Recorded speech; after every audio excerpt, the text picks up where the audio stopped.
परिक्रमा करने गए थे गोवर्धन की।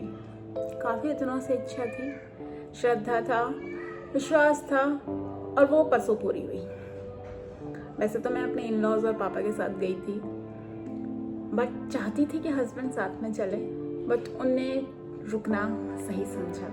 पहले तो मुझे बहुत गुस्सा आया कि क्यों साथ में नहीं चलते, क्यों नहीं मान रहे, बट उनकी एक ही वो थी पॉइंट कि तू चली जाएगी तो छोटा बच्चा है हमारे पास, उससे कौन संभालेगा। और वो बात सही थी। माँ के बिना मैं तो कभी उसे छोड़ के गई ही नहीं, माँ के बिना चलेगा कैसे छोटे बच्चे का। तो उन्होंने कहा कि तू जा, मैं संभाल लूँगा, मैं रख लूँगा। और पूरी रात उन्हें रखा भी। और जो एक बात बन सकती थी कि एक माँ छोड़ के कैसे चली गई, सिर्फ घूमने जाने के लिए या सिर्फ दर्शन के लिए अपना बच्चा छोड़ गई। वो रात में परेशान होगा, वो अपनी माँ को ढूंढेगा, कुछ नहीं सोचा, चली गई। वो रुके, उनने वो सारी बात दबाई, उनने ऐसा संभाल लिया कि वो बात बन ही नहीं पाई और मैं भी निकल गई अपने रास्ते पे। गुस्सा था, बट बहुत अच्छा भी लगा कि ये समझ रहे हैं, ये जान रहे हैं, इन्हें पता है ये सिचुएशन कैसे हैंडल करनी है, कैसे सबको बचाया जा सकता है। पहुंचे, अता भीड़, इतने श्रद्धालु। जो हम सोच के गए थे वही विश्वास, वही श्रद्धा सब में थी। बहुत भीड़ थी, पैर रखने की जगह नहीं थी। 21 किलोमीटर चलना था, पर चल। मेरे साथ सारे बड़े ही लोग थे, मेरे सास ससुर थे और मेरे पापा थे, सारे अच्छे खासे उम्र के लोग थे। और मुझे अपना भी नहीं पता था कि मैं इतना लंबा सफ़र कैसे तय कर पाऊंगी, बट विश्वास था कि ये हो जाएगा। और हुआ। हमने बड़ी परिक्रमा, और कुछ 14 किलोमीटर की होती है, हमने करी। उसके बाद फ़ोन आया इनका कि यहाँ बहुत बारिश हो रही है, बहुत बड़ा तूफान आया है, तुम लोग जल्दी ही ऑटो कर लेना, बिल्कुल मत सोचना, जल्दी ऑटो करके निपटा लेना और दर्शन करके आ जाना, कोई ज़रूरत नहीं है कुछ भी एक्स्ट्रा करने की। तब तो ऐसा लगा क्यों, कोई बात नहीं, मैं कही तो ऐसे ही कहते रहते हैं, ये भी कोई बात नहीं। थोड़ी देर चले और सच में बहुत बड़ा तूफान सा आने लगा, डर लगने लगा, इतना तूफानी था वो।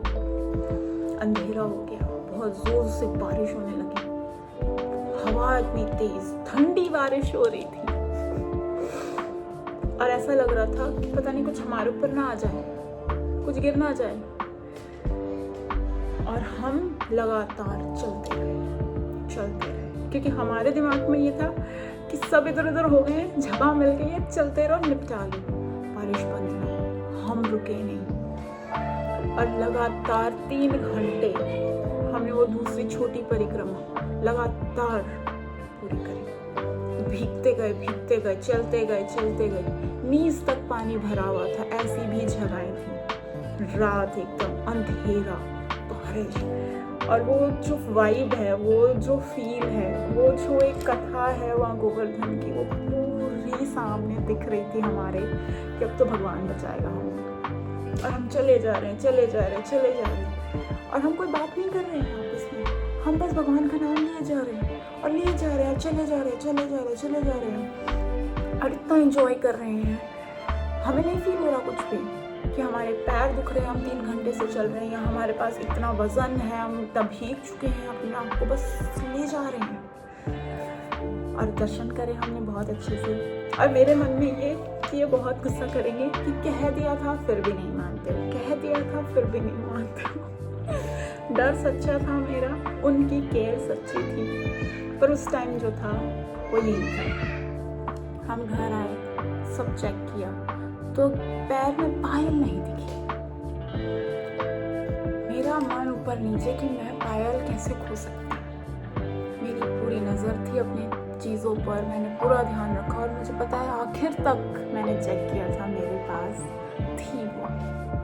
मैंने कहा अगर गई तो या तो जहाँ हमने कपड़े चेंज किए वहीं हुई होगी, वहीं इन कपड़ों में ही होगी, और तो कहीं जा ही नहीं सकती। मैं जब से आई घर तब से मेरे दिमाग में ये कि अगर चांदी खो गई यार अच्छा नहीं होता, अच्छा नहीं होता, अच्छा नहीं होता। मैंने इनको कहा, इन्होंने कहा मैं देखता हूँ। इन्होंने फिर मेरे कपड़े चेक करे, सारा जो सामान था देखा और इन्हें मिल गई। इन्होंने मुझे नहीं कहा, इन्होंने कहा दूसरी भी दे दे, मैं देखता हूँ। मैंने कहा दूसरी की क्या करोगे? कहती ये गंदा हो गया है, गंदे पानी में है, मैं इसे साफ कर देता हूँ। ठीक है। और फिर ये दोनों पायल लेके मेरे पास। उस वक्त मैं कितनी खुश थी, पर मैंने कहा इतना परेशान करने की क्या जरूरत थी जब मिल गया था। बता नहीं रहे कि तू टेंशन में अपने दिमाग घुमाती रहे। फिर सब देख के कह रहे ऐसा पति तो सबको मिले, तुझे तो पलकों पे रखता है, तेरी इतनी केयर करता है, इतना सोचता है तेरे बारे में। Okay, thank you.